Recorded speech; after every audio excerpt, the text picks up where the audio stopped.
Thank you. Thanks so much, Jeanette. Thanks so much for inviting me, and thank you. Good to meet you, Lee, and Misha. Thank you for being easily through this challenging time.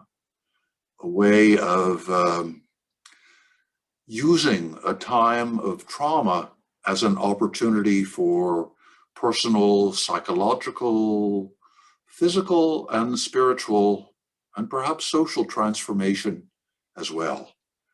And what I'm going to talk about is based on the last, primarily the last 30 years of working with whole communities here in the United States and around the world that have suffered population-wide trauma.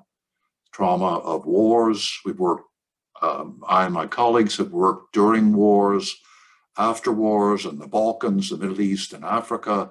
We've worked with communities that have been devastated and disrupted by climate-related disasters, school shootings, the opioid epidemic, chronic poverty, and violence.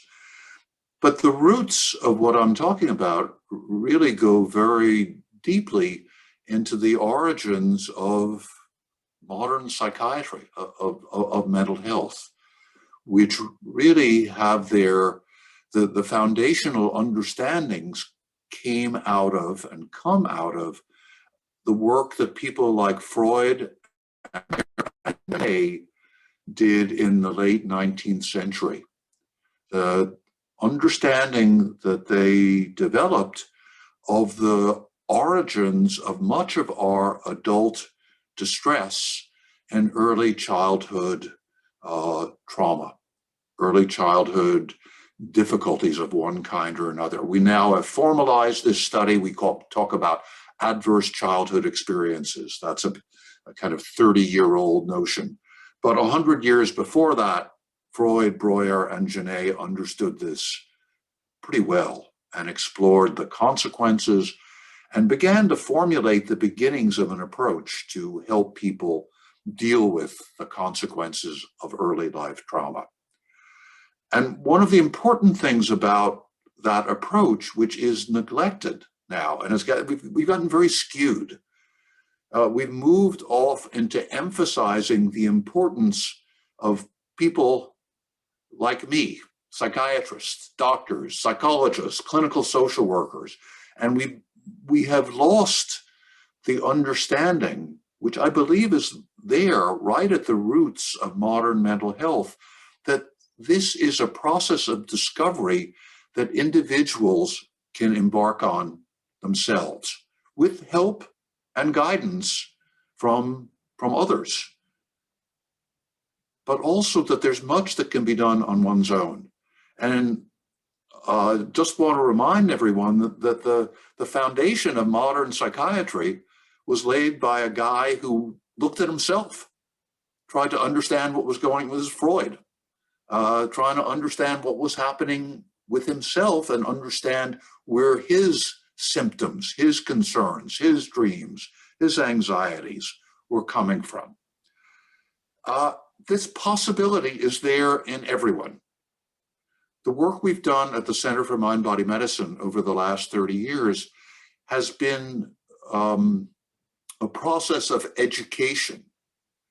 And although many people who are doing the education are psychiatrists, psychologists, clinical social workers, nurse practitioners, there are many other people who are capable of doing this education and who have done it at a very high level, including teachers with no background in psychology other than the Center for Mind-Body Medicine's training, leaders of women's groups, community organizers, activists of various kinds, farmers, veterans who are peer counselors. And that the method that they learn and then teach to others, they can teach, all of us can teach to people as young as 3 years old.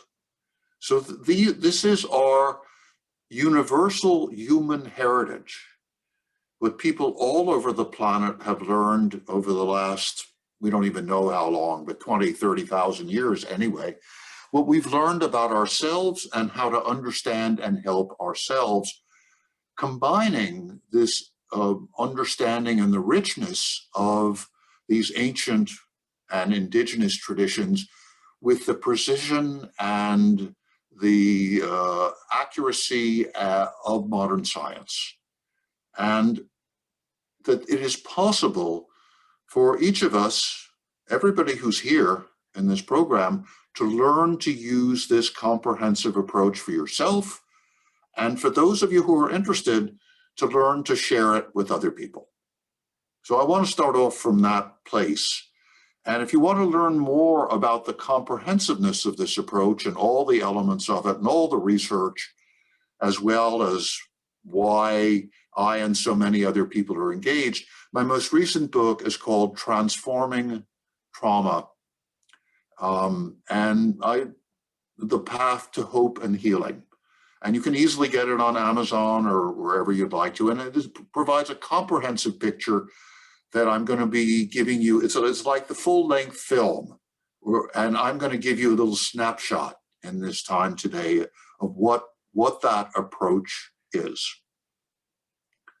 Okay.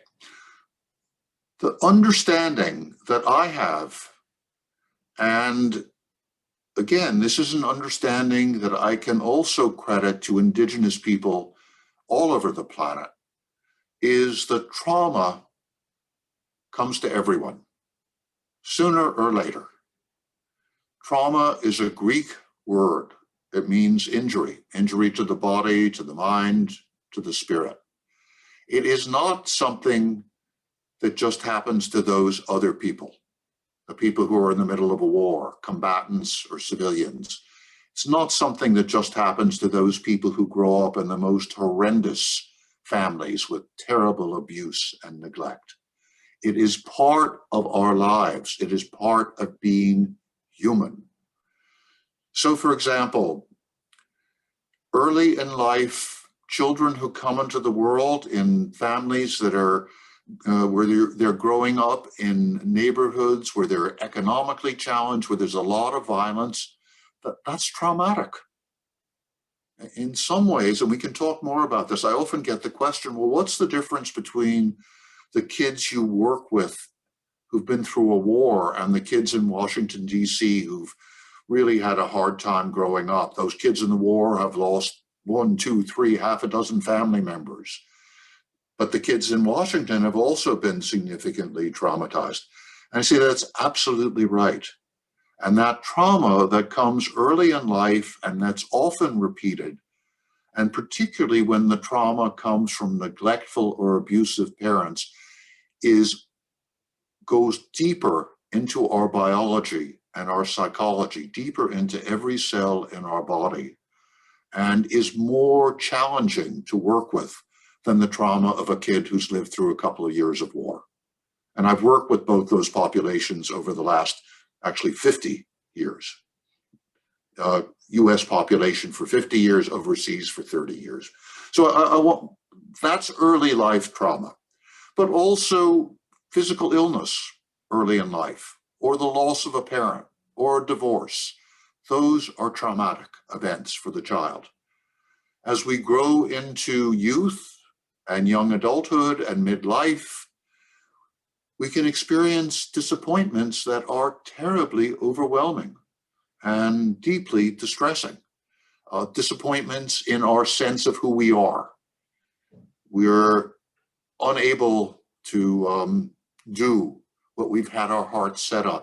I was reading in this morning's paper, I don't know if anyone saw it, the article about as many as 10,000 people who've completed medical school. I don't know if any of you saw that. They've completed medical school and they can't get residencies. And for a year, 2 years, 5 years, they apply to 100, 150 places. All they wanted to do is be a doctor. And it's not happening. That's traumatic. Breakups are traumatic. Certainly for me, as a young man, breakup with the girlfriend, my first super serious girlfriend, we broke up. It was deeply traumatic for me. Divorce comes to well over half of all American marriages. I have yet to encounter a non-traumatic divorce. Although sometimes the tabloids say that the movie stars have non-traumatic divorces. Knowing some of those folks, I'm skeptical as well. And then when we get to midlife, our parents become old and frail, and they die often, or grandparents. That's traumatic. And old age is inevitably traumatic. The physical frailty that comes to us, the loss of loved ones, and dealing with our own impending inevitable death. So trauma is a part of human life. And I'm emphasizing that because it's one of the places where we begin the process of trauma healing is by understanding and accepting that these events are traumatic to us. Not by me defining them, but by understanding that as we experience losses and terrible disappointments and pain and of various different kinds and economic uncertainty, as so many people are during this pandemic, that is traumatizing. And that comparing, and I hear this a lot, so I'm bringing it up right up front, comparing our trauma to the trauma. I sometimes show, this is a CBS 60 Minutes video, which I actually am not going to show today, about our work with war traumatized kids in Gaza and Israel.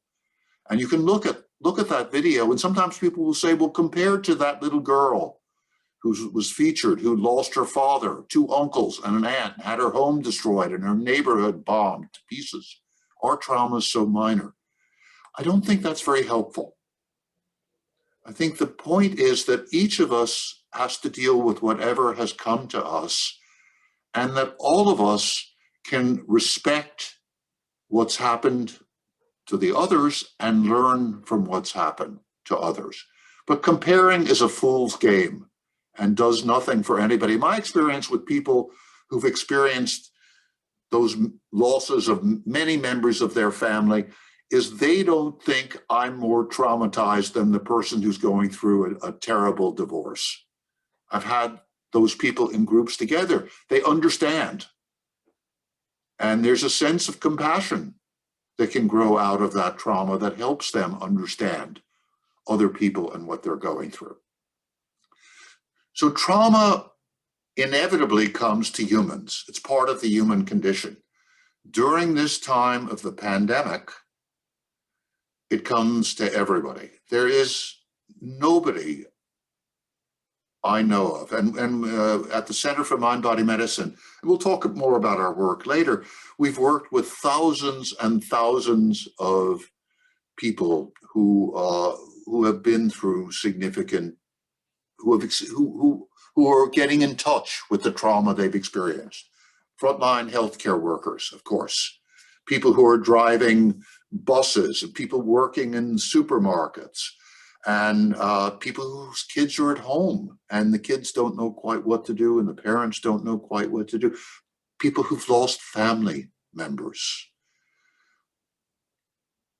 People dealing with economic uncertainty. What happens next? How am I going to make it through? And what am I going to do with my life? A lot of young people who are shaken up in a way that previous generations, at least here in the United States, have not been, about, who am I and how do I move ahead? And is there still a possibility for me fulfilling my dreams? Everybody has been affected. Now, certain groups of people have obviously been affected more. I don't know a single Black adult who hasn't lost multiple family members or friends during the pandemic. And that's, with a wide group of people here in DC, but also other places around the country.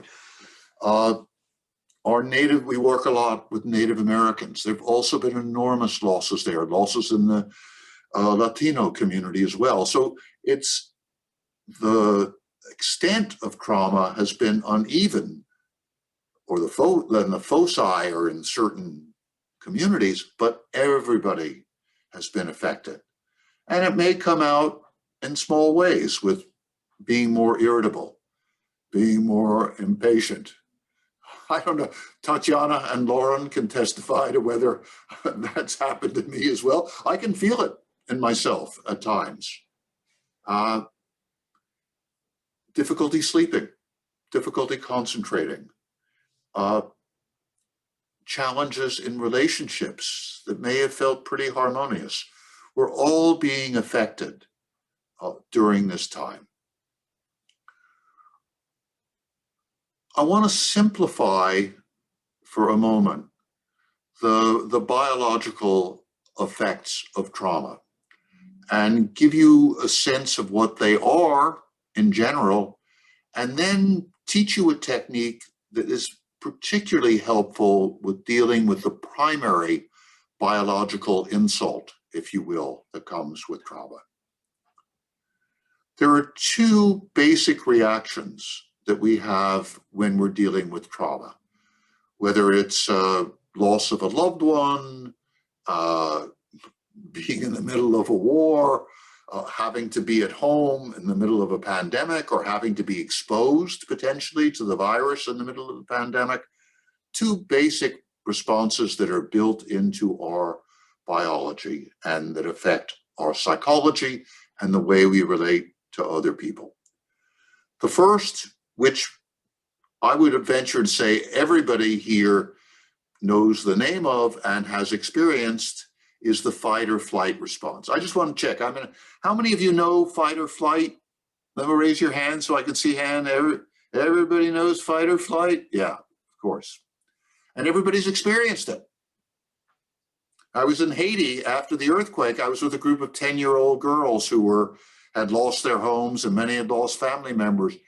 And they, just in going back and forth with them, they knew every physiological response to fight or flight except for dilation of the pupils. They knew it all. They knew the tension in their big muscles. They knew the fast heart rate. They knew that they weren't eating as easy. Eating was more difficult than it usually is. They couldn't concentrate. They couldn't sleep. They were agitated. They were able to give me all those signs and symptoms. That state of fight or flight is built into every vertebrate. This was discovered 100 years ago by Walter Bradford Cannon, who was a physiologist up at Harvard, and observed this in all vertebrates, including humans. So what happens is when we're facing a threat, and for animals, it's mostly predators, although high places also seem to provoke fight or flight response, at least in some vertebrates. So it's physical threat. In humans, the threat can be psychological as well as physical, and it's the same response. Our response to being worried about our economic future is the same physiological response we might have if we were being chased by a lion. And what happens is the fast heart rate, blood pressure up, big muscles get tense, digestion is suppressed, we can't focus, we're irritable, we're not as self-aware, it's not as easy to connect with other people. It's a life-saving response. The problem is not with having the response in the moment. The problem is when fight or flight continues, either because the threat continues, as it does during the pandemic, or because the memory of the traumatic event, the memory of a loss, the memory of the threat from a war, or the memory of a divorce, it persists and it produces this ongoing disruption of our physiology. So fight or flight is the primary response. When we're facing a threat, and this is wonderful work, new work by Stephen Porges, which I recommend to you on polyvagal theory. Some of you may know Steve's work. He used to be around here. It used to be fun to hang out with him. He's now in Indiana. Steve's work shows that the first response when we're traumatized is kind of like the response that an infant has, which is to reach out. The infant's cry initially is, come, help, help, help. When there's nobody there, if there's somebody there to provide comfort, the response often dissipates. If that comfort doesn't come, then the full fight or flight response comes into play. And that's what we see during the pandemic, is so many of us, and virtually everyone I know has at one point or another felt more irritable, difficulty concentrating, difficulty sleeping, all these fight or flight symptoms. The second response that comes when the threat is overwhelming and inescapable is the freeze response. This is science of the last 20, 30 years or so. What happens when, as I said, the threat is overwhelming and inescapable? For example, an animal caught in the jaws of a predator. It's an overwhelming threat and it's inescapable. The soldier in the Humvee, in the vehicle, with his buddy who's been blown up by an IED, an improvised explosive device. Soldier can't exit the vehicle, can't help his or her buddy, can't fight. The threat is overwhelming and inescapable. Somebody who has been raped by somebody obviously much more physically powerful, overwhelming and inescapable. A physical assault. Somebody much bigger than you, or a group of people beating somebody up, overwhelming and inescapable. The freeze response is a kind of biological shutdown. It is a last-ditch survival response. And you may see I'm sort of bending over and holding myself like this. And inside, I would be putting out endorphins, endogenous morphine-like substances that numb the pain, that remove me psychologically as well as physically from the painful situation. A number of patients I've had over the years who've been tortured have said, the way I survived the things that were done to me is I left my body. Didn't happen consciously. I was on the ceiling of my cell or of wherever it was they were being tortured, watching people do these terrible things to me. And I wasn't even feeling it. So the freeze response is a survival mechanism, but it's meant to be quickly turned on and quickly turned off, just as fight or flight is.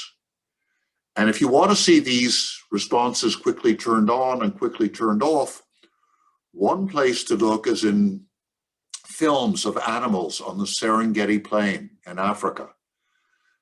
You'll see, I don't know if you've seen this, it's very dramatic. These are antelope are grazing at a watering hole, a lion appears, the antelope are just off full speed away. If the lion catches the antelope in the lion's jaws is in a freeze response, numbing the pain, inescapable. Antelope is often killed. But if the antelope escapes, you can see in the film 2 or 3 minutes later, she's happily grazing. She's not thinking about lions. As far as we know, she's just going on with her life. And if we were to measure her her physiology, we would see the heart rate's back down again, blood pressure's back down. She's obviously happily eating, so digestion is functioning perfectly well. Fight or flight has come, done its job, and gone. Similarly with the freeze response. I used to live on a farm in the country, and we had a bunch of cats. And a couple of them were very good mousers. And they would catch a mouse, and you'd see, and be so proud that they caught the mouse. And some of you may have seen this, then bring the mouse to me and to my girlfriend with whom I was living at the time. And the mouse would be limp in the jaws of the cat. Cat would have shaken its head like this. Mouse just, After a while, I suppose the cat got bored, would put down the mouse. Mousie would shake herself off sometimes, run off to the mouse hole. The mouse had been in freeze response, shook itself off, and was back to normal again. We humans carry around fight or flight and freeze, and we live in situations where we need to protect ourselves or feel we need to protect ourselves with fight or flight and or freeze over long periods of time. That is a situation that so many of us, perhaps all of us to some degree, have been in for the last year, especially the fight or flight piece, but also people will tell me how shut down they feel, unable to move, immobilized, can't do much of anything. Now, the approach that we suggest, the approach that we've been teaching at the Center for Mind-Body Medicine for 30 years now, the approach that I describe in Transforming Trauma is an approach which begins with a message, and the message is it is possible to move through and beyond this state of being traumatized. Number one, it's a message of hope, and that's grounded in science, it's grounded in experience of my work and our work with thousands and thousands of people, and it's grounded in personal experience, my own experience, in this case, experience of other members of our CMBM faculty in moving through their own trauma using this approach that I'm going to give you some glimpses of in the next 40 minutes or so. It is possible to move through and beyond trauma. And I have seen this with people who've lost multiple family members and homes, with people who've had the most horrendous childhoods that you can imagine. I write about a couple of these people in Transforming Trauma. And the two women whom I focus on who had childhoods that would make Dickens cringe for the horrors that they experienced. They're both members of our faculty, and they're brilliant at helping other people also move through their trauma. So it's possible. Now, a foundational technique for doing this that I'm going to teach you, and I'm going to do it in about 10 minutes here, is a concentrative meditation that balances the fight or flight response and balances the disruption that comes when we've experienced chronic stress.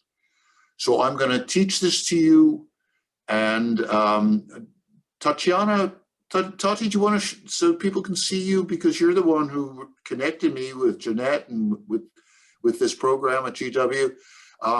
Tatiana is going to make sure that you work with Jeanette to make sure you have a script for this, so you don't have to worry about writing this down.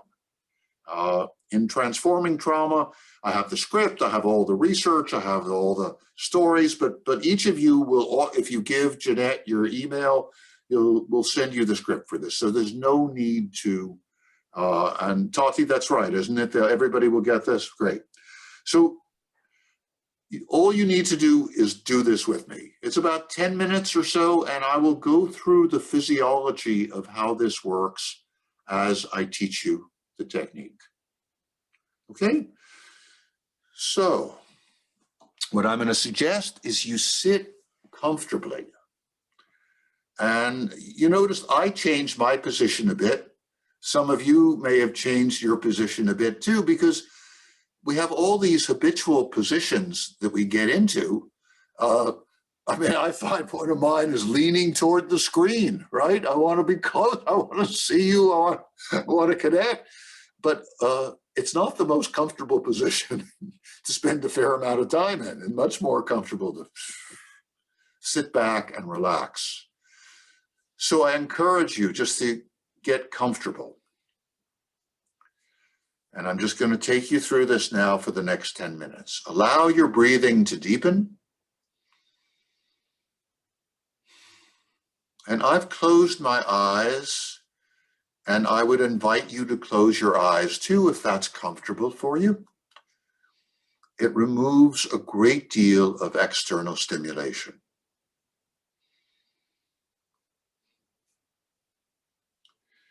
Now, this is a concentrative meditation. That's the technical name for this category of meditations. You're going to be focusing. In this instance, you're going to be focusing on the breath, coming in through the nose and out through the mouth, on the feeling of your belly softening and relaxing, and on the word soft as you breathe in and belly as you breathe out. There are thousands of meditative techniques, maybe hundreds of thousands, who knows? 3 basic kinds.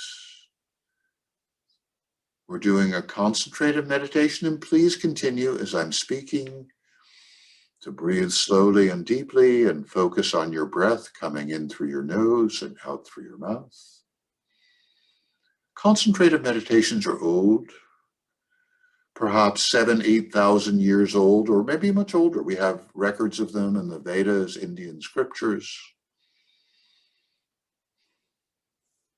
Second kind of meditation is mindfulness. This whole program is about developing and appreciating mindfulness. As far as we know, the notion of mindfulness, though I would add not.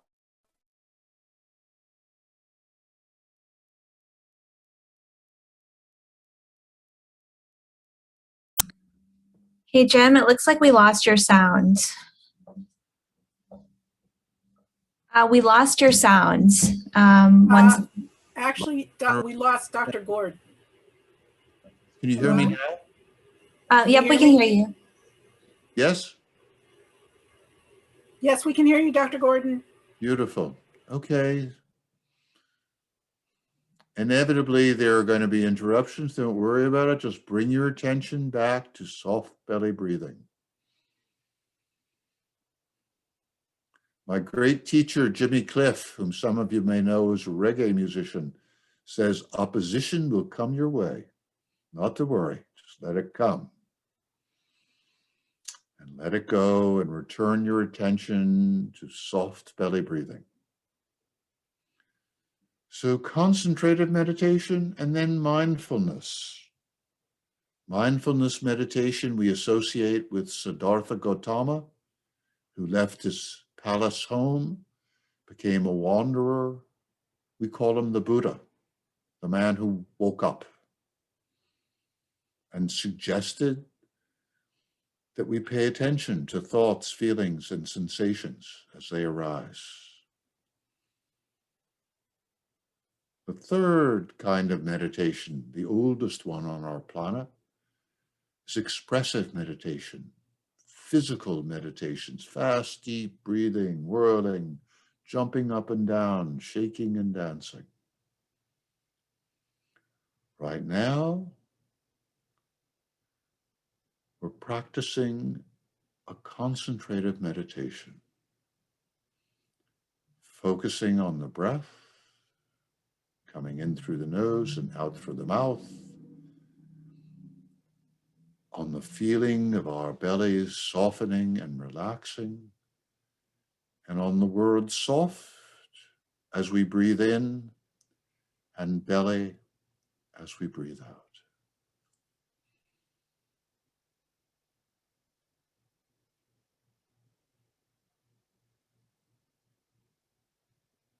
Breathing slowly and deeply like this with our bellies soft and relaxed, more air goes to the bottom of our lungs and more oxygen diffuses across the alveoli, those little sacs in our lungs, into our bloodstream. And that oxygen feeds every cell in our bodies.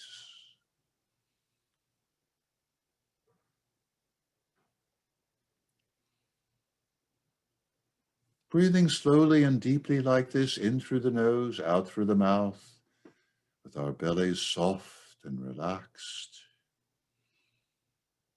activates the vagus nerve.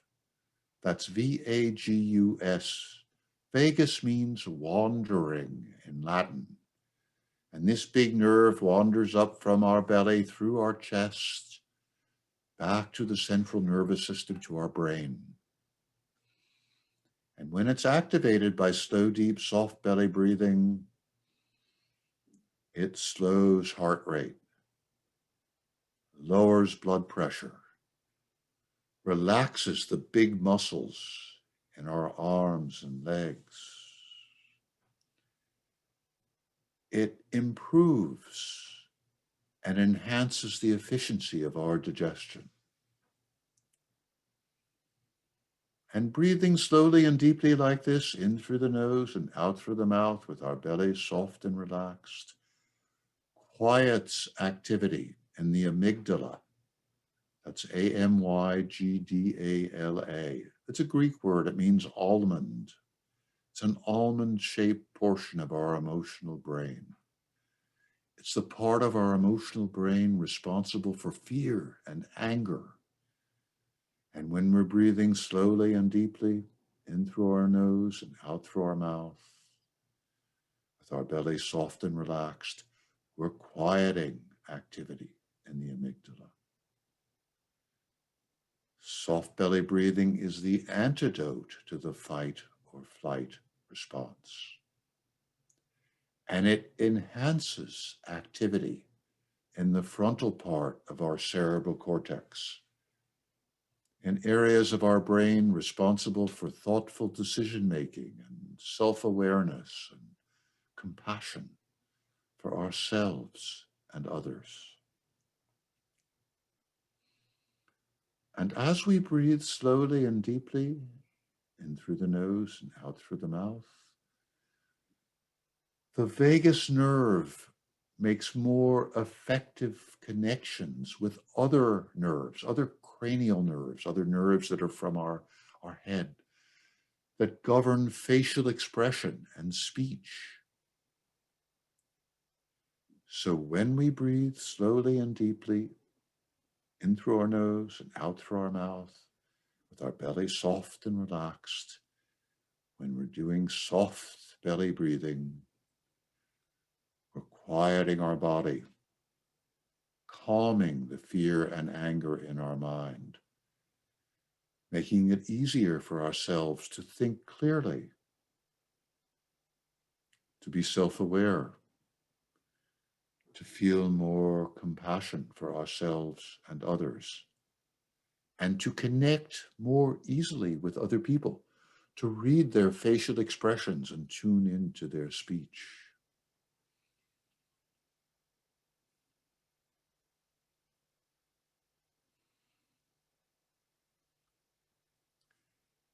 Breathing slowly and deeply, in through the nose and out through the mouth, with our bellies soft and relaxed, all the muscles in our bodies begin to relax.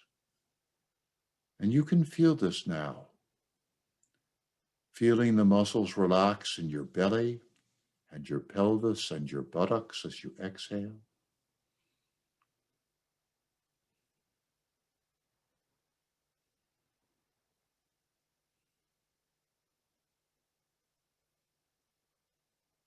Feeling the relaxation in your legs and feet.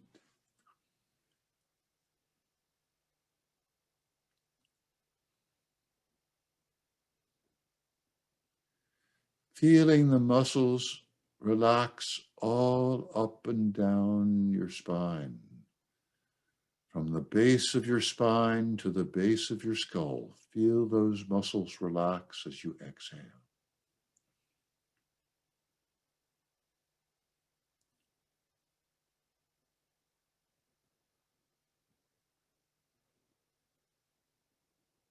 Feeling the relaxation in the muscles of your chest and shoulders as you exhale.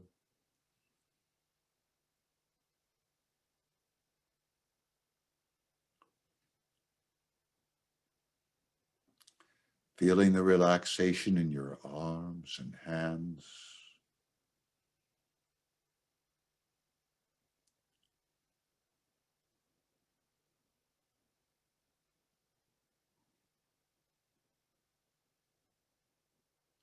Feel the muscles relax in your neck and face and head.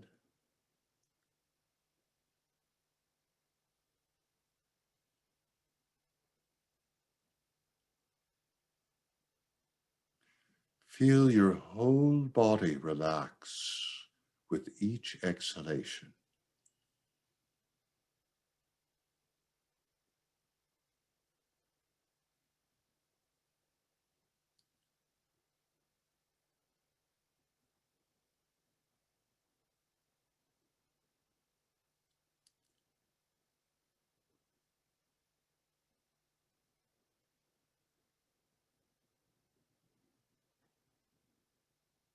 To encourage this process, remember to say to yourself, soft as you breathe in and belly as you breathe out, and to focus on, to concentrate on the breath coming in through your nose and out through your mouth, on the softening in your belly, and on the words soft as you breathe in and belly as you breathe out.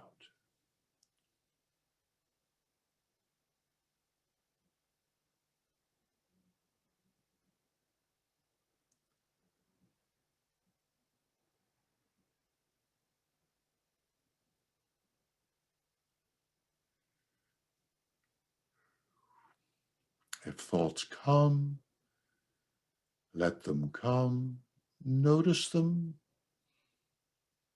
let them go. Gently bring your attention back to soft belly.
Just a couple more slow, deep breaths.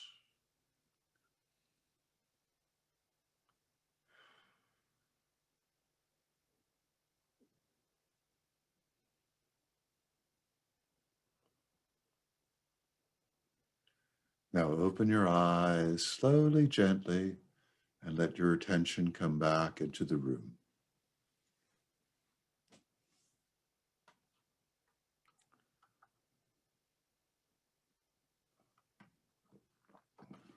Great. So, who noticed a change from before till after? Just raise your hand so I can see you. Anyone notice any change from before till after doing this as 10, 12 minutes? Any change at all? Judy, what about you? Any change? Yes? Okay, great. Just want to check. Mary, you? Any change? Yeah. Beautiful. I want to emphasize this, that I'm just looking at one screen now. I know there are many more of you on whom I can't see, that the vast majority of people noticed a change from before till after. Maybe we did this 11, 12 minutes. This is a very important fact because it means that we have, hi Amy, nice to see you. It means that we have the capacity to make a change.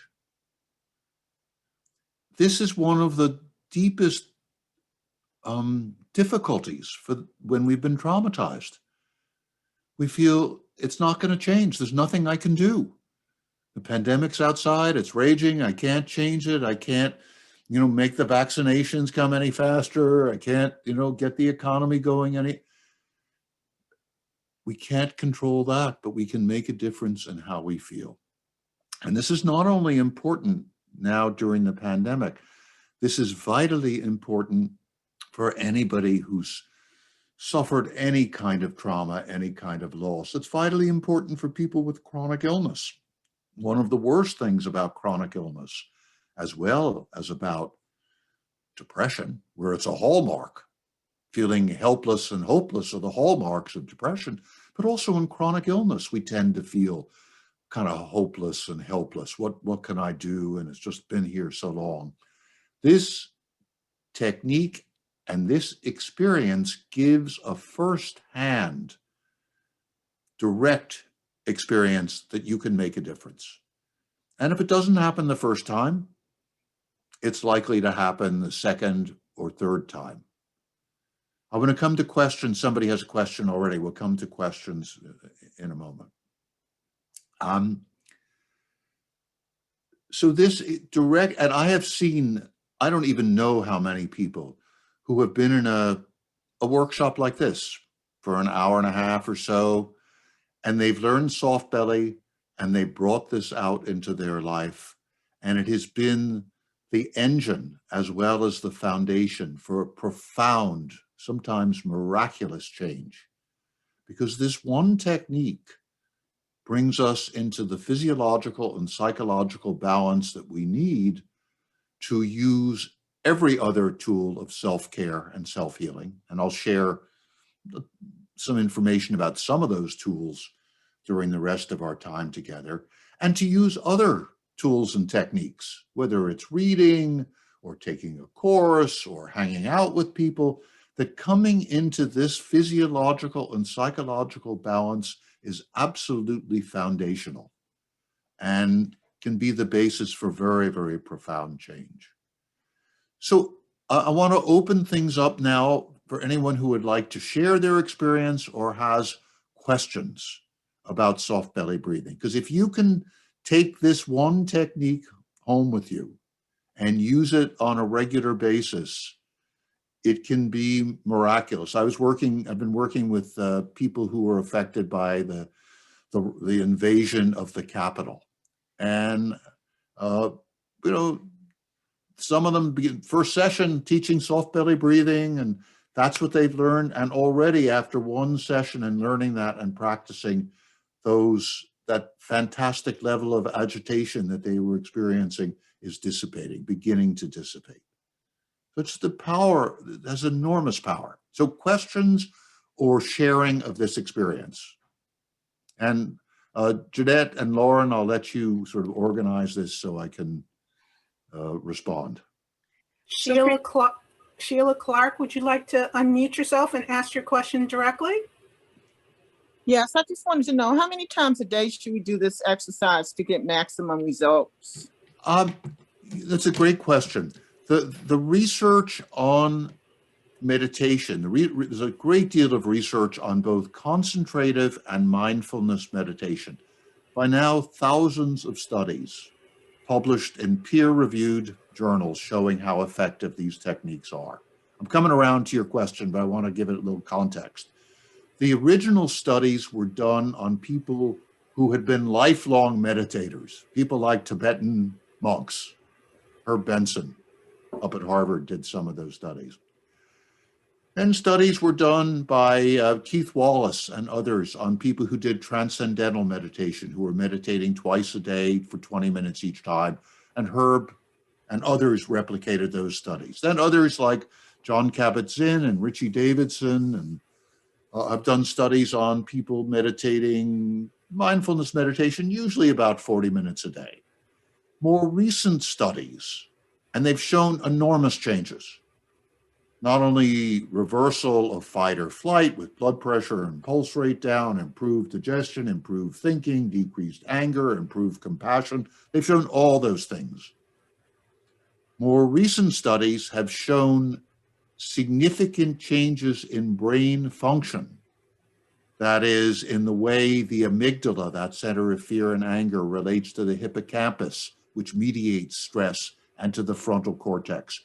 Changes in function and activity in the hippocampus, increased activity in the hippocampus, decreased activity in the amygdala, increased activity in the frontal cortex. And most of these studies, early studies, were done on 40 minutes a day. More recent studies have not only replicated those changes, physiological changes, changes in mood, decreases in anxiety, but have also shown changes in brain structure. People who meditate regularly have decreased the size of the amygdala, and they've increased the amount of cells in the frontal cortex, as well as increasing cells in the hippocampus and increasing the connectivity of the hippocampus to other parts of the brain so it can better mediate stress. One of those studies that I love to cite is by Sarah Lazar. It's a 2005 study. It was done up at Harvard, showed that people who meditated for as little as 20 minutes a day on average produced the same kinds of changes in brain function and structure. So that's one benchmark. More recent studies are showing that even smaller amounts of time can produce very significant changes. So that's the context in which I wanted to give you that information, and all the references are there in Transforming Trauma. I mean, not all the references, hundreds of references. So you can look up the references as well. This is not a matter of belief. It's a matter of science and a matter of experience.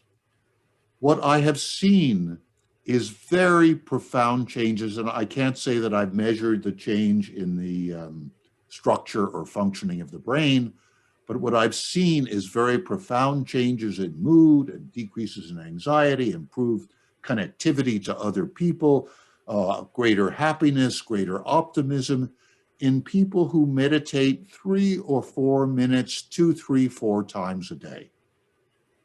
So begin with what feels comfortable. We did 10 or 12 minutes. That's a great length to begin with. Do it, maybe do it in the morning, do it later in the day. Before you go to sleep, spend a few minutes. I do this pretty much every night. I'm soft belly breathing when I go to sleep. And if I wake up in the middle of the night, that's my first go-to technique for going back to sleep. Just a couple. You're nodding. Jeanette, you do this too? Yes. Yeah. It's so, I can't say it works 100% of the time, but a good deal of the time it works. If it doesn't work, I get up and I do something. I don't drive myself crazy. I'll read a book. I'll do some homework that I have to do. I'll do something else. So 3 or 4 minutes a few times a day, 10 minutes a couple times a day. I suggest doing this before meetings. At the Center for Mind Body Medicine, every time we have a meeting, we have a couple of minutes of soft belly breathing. So when we go into the meeting, it's not, I've got to prove my point. I've got to defend myself. It's more like, okay, let me relax. Let me actually listen to other people and see what they have to say. And it makes for much better meetings. So start with what's comfortable for you. I was working with a congressman, and he, I suggested 5 minutes, just the way I'm suggesting to you. He said, I love this. I'm doing it 15, 20 minutes a day. Is anything wrong with that? I said, no, nothing wrong with it at all. Just keep on doing what you're doing. So each person's going to find their own level of doing this, but start with what's comfortable. And if you're feeling too anxious or you're too, just too antsy to sit down, do something active first. Go for a walk. Get on an exercise bike, do some push-ups, shake your body, dance, do something, and then sit. I couldn't do sitting meditation for more than a couple minutes when I began 50 years ago.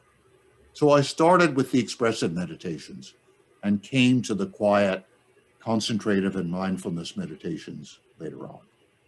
Okay, hope that's helpful. Yes, thank you very much. Other question, Salome, where's Salome? Okay, the question is, do you have to be awake the whole time? If you fall asleep, just bless yourself. You needed the sleep. I do. That's the issue with me doing breathing meditation. In about 3-4 minutes, I fall asleep. It's okay.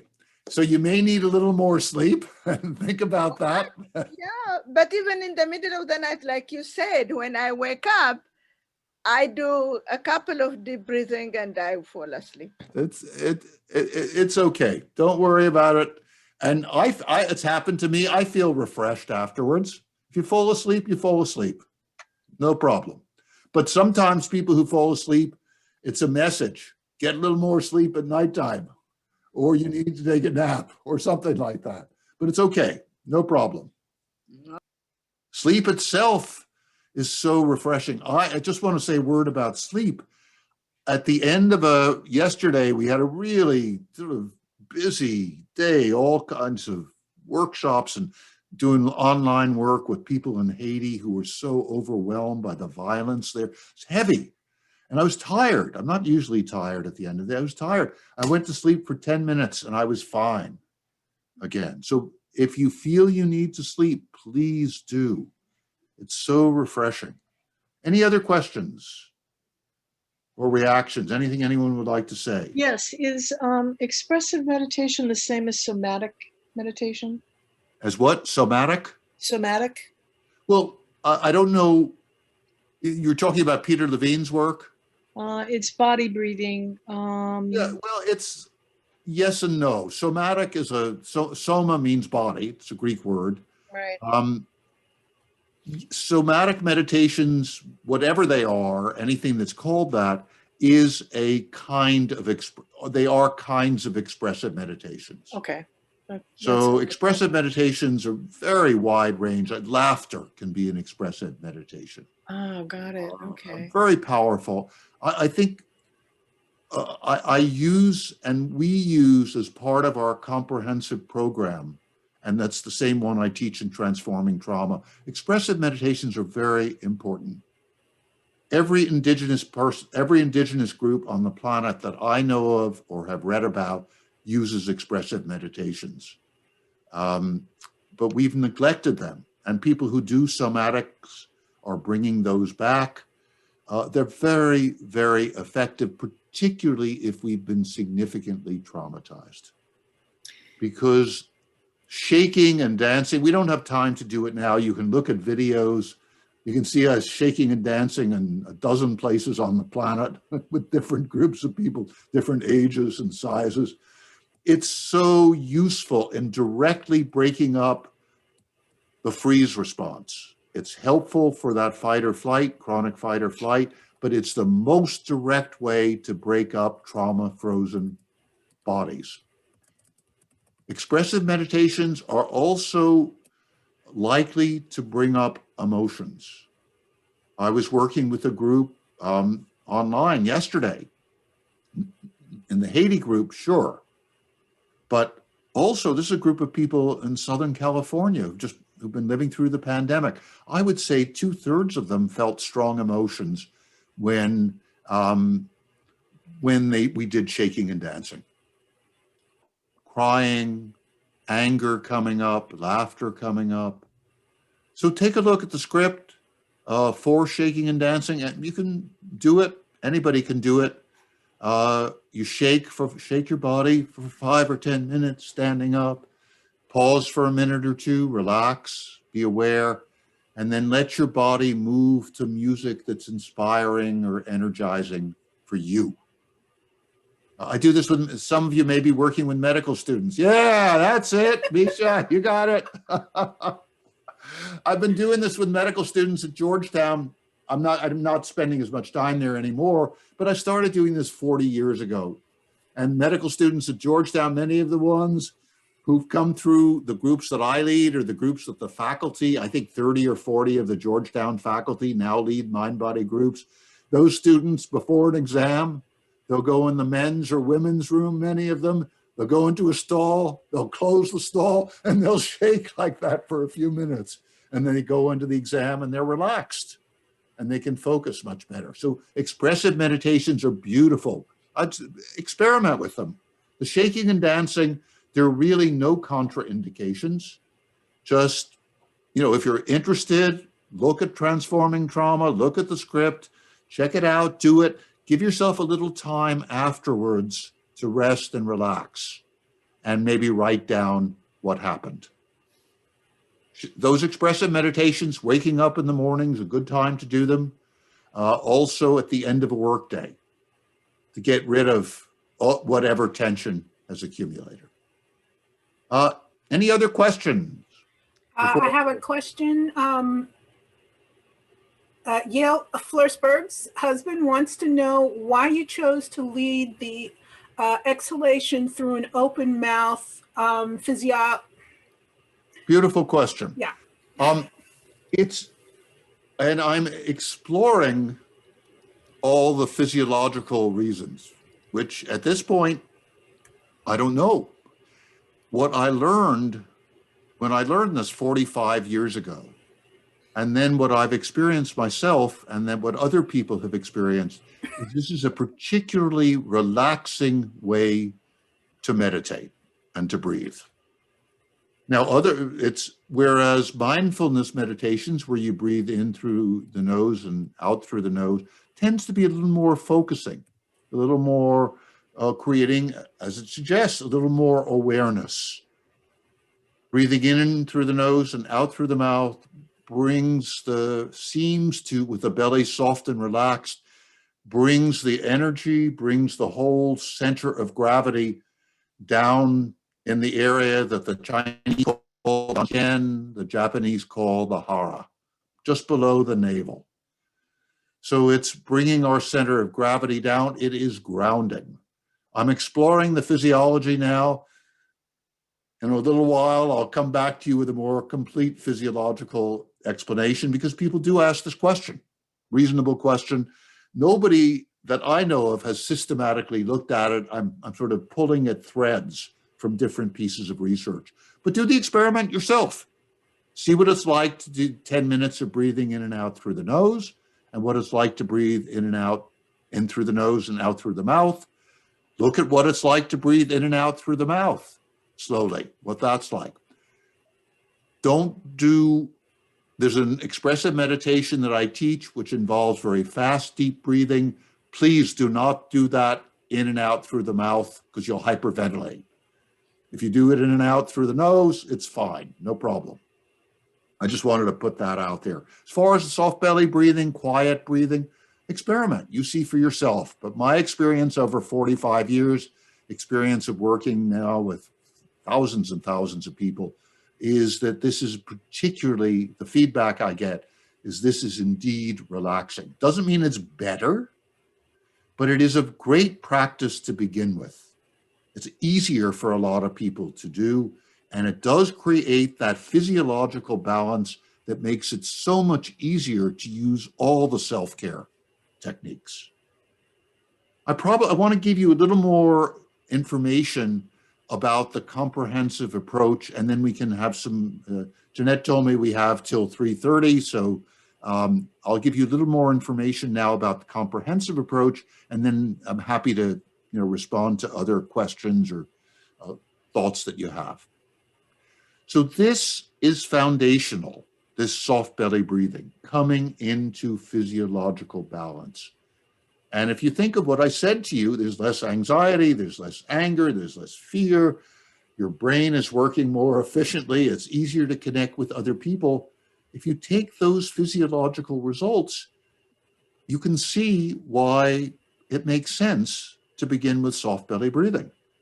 Because then all the other techniques, and in Transforming Trauma, I think I described 20 different techniques and teach those techniques. They're all easier to use. For example, how can you appreciate all the things there are in our lives for which we can be appreciative if you're not in a state of balance. If you're in a state of anxiety, it's very hard to be appreciative. It's very hard to be grateful.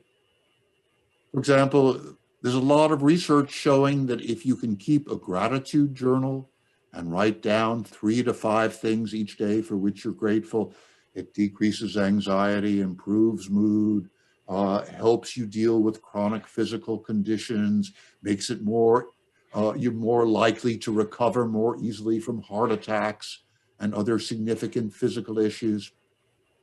But it's hard to feel grateful, and if you're in a state of agitation, much easier if you're a little bit more relaxed. Similarly, guided imagery, using your imagination to affect physical functioning. We can use our imagination to decrease pain, to improve immune functioning, to lower high blood pressure, to lower high levels of blood glucose in people who have type 2 diabetes, to make ourselves more flexible, more limber. It's a lot easier to use imagery, mental imagery, if you're in a state of balance than if you're anxious and fearful. It's easier to write down in a journal, which is enormously helpful, to write down what's happening emotionally in a journal, if you are able to be a little bit more imbalanced. I recommend that. It's a lot of research that's been done by James Pennebaker at University of Texas and his colleagues over the last 30 years or so, 35 years, on the power of writing in a journal about emotionally charged experiences. 20 minutes on 3 successive days decreases anxiety, improves mood, decreases level of stress hormones, even in people with diagnosed post-traumatic stress disorder, and decreases the symptoms of PTSD. And there's a wonderful study. I don't know if any of you know this, any of you in healthcare. You know the Smythe study in JAMA about the use of journaling? I just want to see, anybody know that? Misha, you know that study? Or Lee, or anybody, or Amy, you know that study? Take a look at it. It is staggering. This is a study showing that writing in a journal about emotionally charged experiences for 20 minutes on 3 successive days not only improves subjective feeling of people with diagnosed rheumatoid arthritis and bronchial asthma, it also improves objective measures of mobility, of lung capacity in people who are asthmatic, joint mobility in people who have rheumatoid arthritis. This is powerful medicine, yet I don't know of any rheumatologists or pulmonologists who regularly prescribe, and they should, just the way they should be prescribing soft belly breathing. So the approach, this comprehensive approach of self-care that helps us deal with trauma and become more resilient and move through and beyond trauma, is grounded in this kind of concentrative meditation, soft belly breathing, and also in the expressive meditations. They're very important, particularly for those of us who are really under tremendous stress or have experienced significant trauma or are really feeling tight and shut down in our bodies, people with chronic illness. So those two are the beginning, along with the understanding that it is possible to move through and beyond trauma. And then to those, I add, and it's all there in Transforming Trauma. It's there in our mind-body skills groups, which all of you are welcome to join, which they're online right now. And we have total sliding scale, so money's not a concern about joining. You can look on the Center for Mind-Body Medicine website. You can join those and experience these variety of techniques. All these techniques can be used and build on this foundation. So guided imagery, writing in a journal, drawings. First set of drawings that we use is draw yourself. You can try this at home. Draw yourself with your biggest problem. and draw yourself with your problem solved. Very interesting little exercise to do. So self-expression in words, drawings, and movements, helping us to move out of our purely rational mind. We have a big brain. Why not use as much of it as possible? Our educational system and the way our society works downplays imagination and intuition. I mean, what's the first thing that's cut in schools when there are budget cuts? The first two things are physical exercise and the arts, right? They're the ones to go. And the education is more and more cramped. I mean, I suppose it was cramped in, 19th century, Mr. Gradgrind, coming back to Dickens for whatever reason. In those schools, you had to sit up straight and learn by rote. But we learned something about 100 years ago. We learned what indigenous people have always understood, is that education is not just about learning facts, it's about using the imagination and mobilizing the body. And now we're ignoring it. So soft belly breathing and expressive meditations help to create that physiological state in which it's easier to call on our imagination to help solve problems, as well as to decrease pain or improve immune functioning. And expressing ourselves is also crucial.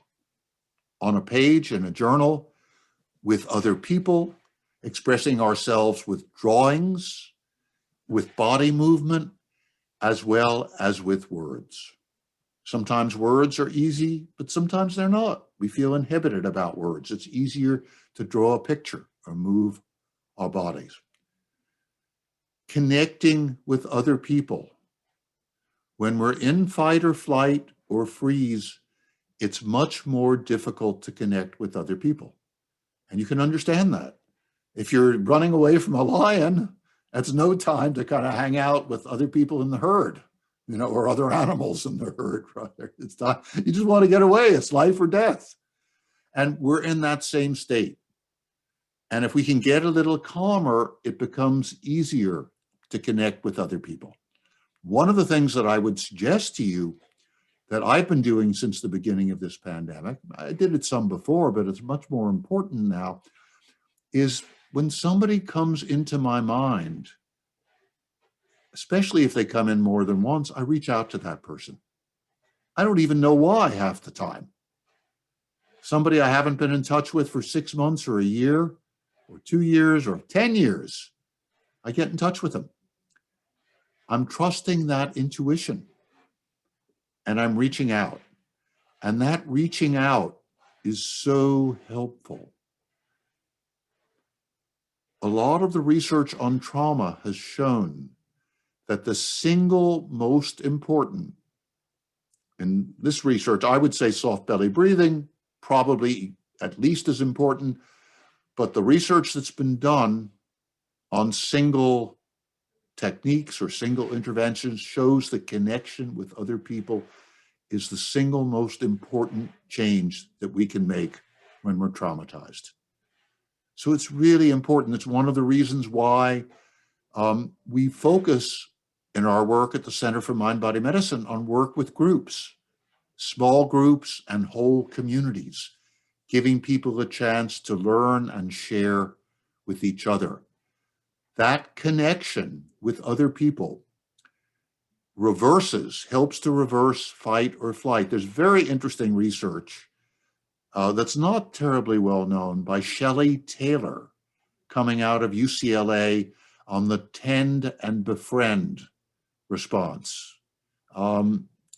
She hypothesized, based on reading the literature on animal responses as well as on human females, that in situations of fight or flight, there is a similar increase in adrenaline and testosterone in females of a species as males, and cortisol, stress hormone, females of the various species and in female humans.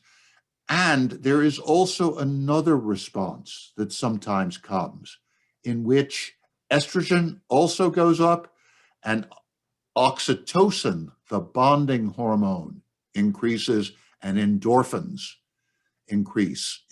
That modifies the response of the female. So what you see in Taylor's reading of the studies and her observations is that those animals that are fleeing, that in some species, the females will gather around the young and flee with them and preserve and protect them. Same among groups of human females. And maybe you've experienced it yourself, that your impulse in a time of crisis and threat is to take care of the vulnerable ones, the little ones, the older people, the ones who are disabled. We have seen this same kind of response in our small groups. We haven't studied, except in one instance with Georgetown medical students, we haven't studied the biology of it, but we regularly see this feeling of being close to others, of caring about others, arise in people who participate in 8 or 10 of our small mind-body skills groups. And the one study that was done at Georgetown of medical students who were in one of these groups, when all the other medical students, and this is males as well as females, had significant increases in cortisol and testosterone at exam time, the students who were in one of these mind-body skills groups did not experience that increase in stress hormones. It's one study, it's not definitive, but the observations of people over the last really 50 years, but especially over the last 30 years, has shown me that this is very important. So I would say to you that in addition to whatever work you might do with individuals, and I know some of you are clinicians who work with individuals, that having a group for people where they can come and share their experience and learn these self-care techniques is absolutely vital. It's time for questions now. I want leave you with one last word, that this process of healing of trauma, that the natural outcome is not only being more in balance, being more resilient, being able to deal with future stress and trauma better, there is also a growth in compassion, a growth in understanding in many, many people, which Indigenous people have always understood that this is possible, and that we become more whole, we become more fully ourselves than we ever had been. And now modern psychology is looking at this under the name of post-traumatic growth. So that's the promise of this traumatizing and often terrifying time, that we can come out of it better people, more concerned about others than we were when the pandemic began. So let me respond to a few more questions and then we'll close.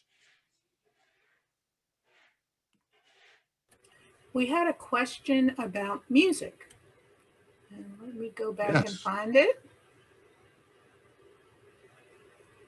What about music? Is playing a musical instrument expressive meditation if you are good at it?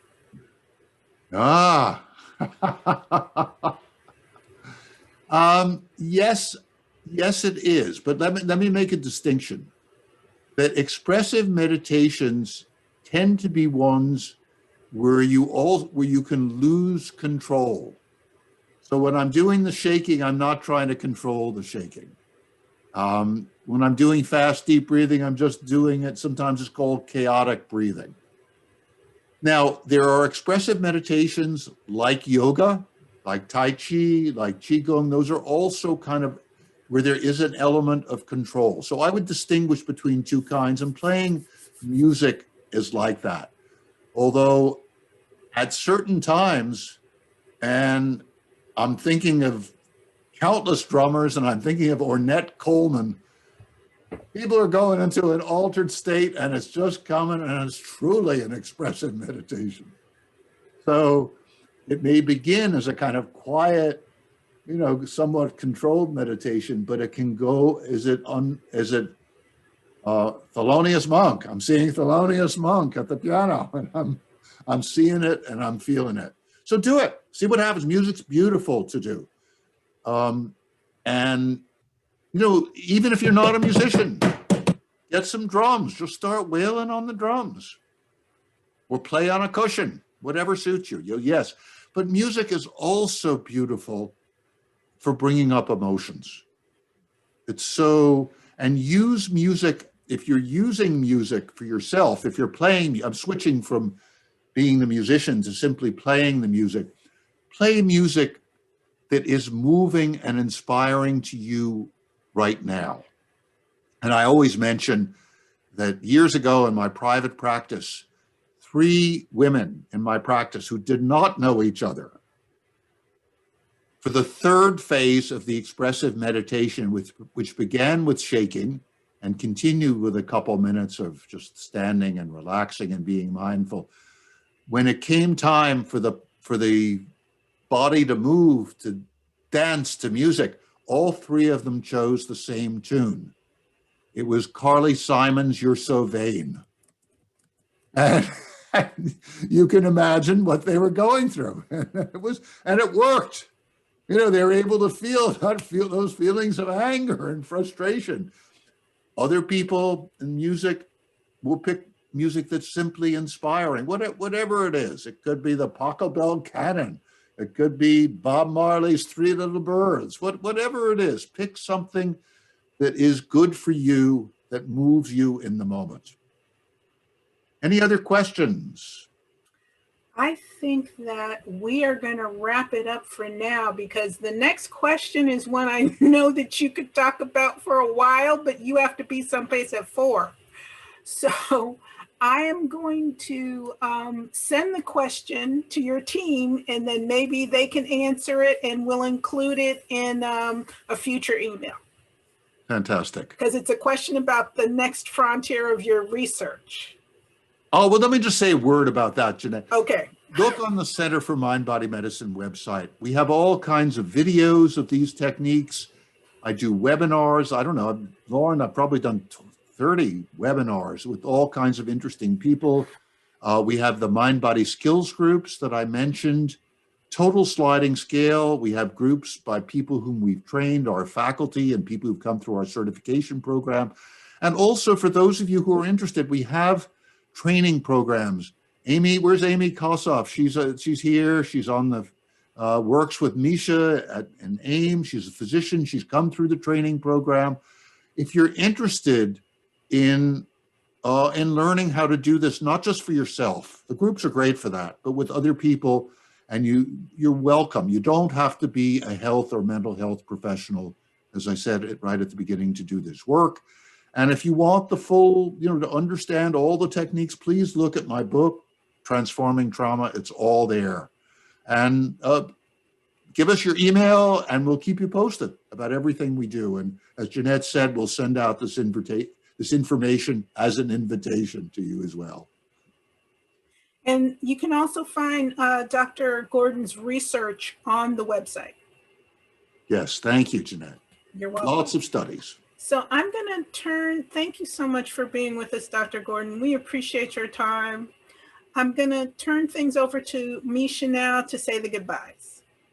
Thank you, Jim. This is such an enlightening conversation. And I think just judging by how many people showed up today and stayed till, we usually go for 1 hour. So we went to an hour and a half. So yes, everybody, and I strongly recommend for everybody to practice the techniques and definitely check out Dr. Gordon's website. And we'll make sure we put the link to your book in the summary of today's talk. So those of you who want to purchase it can do so. Thank you so much. Everybody have a good weekend.